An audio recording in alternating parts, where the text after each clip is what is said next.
TVK पक्षाचे प्रमुख अभिनेते विजय यांच्या आजच्या शपथविधीवर सावट अजूनही कायम आहे, कारण की बहुमतासाठी लागणारा आकडा नाही आणि त्यामुळे विजय यांचा शपथविधी होणार की नाही हे अजूनही अस्पष्ट आहे। टीव्हीकेला काँग्रेसनं सरकार स्थापन करण्यासाठी पाठिंब्याचं पत्र दिलंय, मात्र अजूनही सरकार स्थापन करण्यासाठी 5 आमदारांच्या पाठिंब्याची आवश्यकता आहे। सरकार स्थापनेसाठी आवश्यक असलेला बहुमत नसल्यानं राज्यपालांनी विजय यांना शपथविधीसाठी मंजुरी नाकारली आहे। दुसरीकडे AIADMK ने आपल्या सर्व आमदारांना रिसॉर्टवर ठेवलेलं असून तामिळनाडूमध्ये सुद्धा आता रिसॉर्ट पॉलिटिक्स सुरू झाल्याचं पाहायला मिळतंय।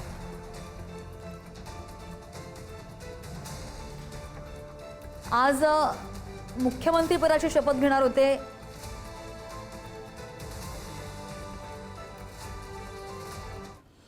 आणि तामिळनाडूमधल्या सत्ता स्थापनेसंदर्भात मोठी घडामोड घडलेली आहे, कारण की अण्णा द्रमुकच्या 47 पैकी 28 आमदारांना पुद्दुचेरीला नेलंय।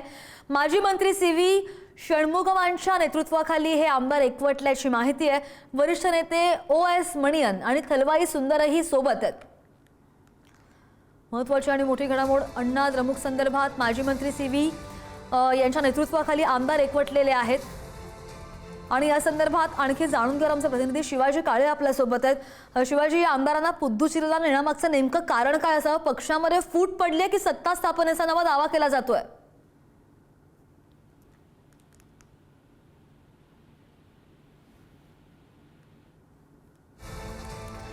शिवाजी यांच्याकडे आपण पुन्हा एकदा जाण्याचा प्रयत्न करूया, त्यांच्याकडून ताजे अपडेट घेण्याचा प्रयत्न करूया। मात्र आत्ताची सगळ्यात मोठी आणि महत्त्वाची अपडेट म्हणावी लागेल तामिळनाडूच्या सत्ता स्थापनेसंदर्भातली ही मोठी घडामोड आहे, कारण की आज शपथविधी होणार होता, मात्र या शपथविधीवर अजूनही प्रश्नचिन्ह।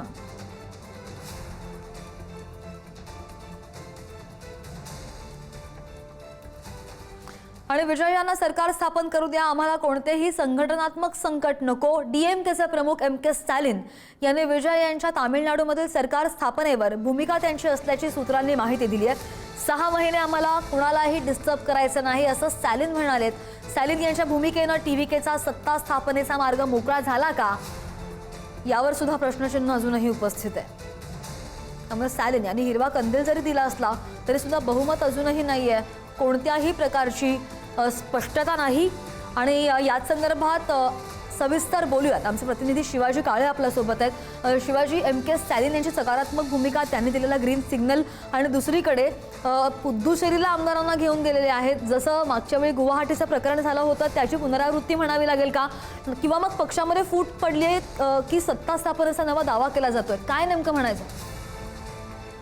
खरं तर सत्ता स्थापनेसाठी आवश्यक असणारं संख्याबळ विजय यांच्याकडे जरी नसलं तरी सामान्यतः जनतेचा जो कौल आहे तो विजय यांना असल्याचं पाहायला मिळतंय आणि त्यामुळे DMKने एक सर्वसमावेशक भूमिका म्हणून त्यांना शपथविधी घेऊ द्या अशी भूमिका घेतलेली आहे। मात्र AIADMKने मात्र त्यांच्या आमदारांना रिसॉर्टवर ठेवलेलं आहे। एक रिसॉर्ट पॉलिटिक्स जे आहे ते सुरू झाल्याचं आपल्याला पाहायला मिळतंय तामिळनाडूमध्ये।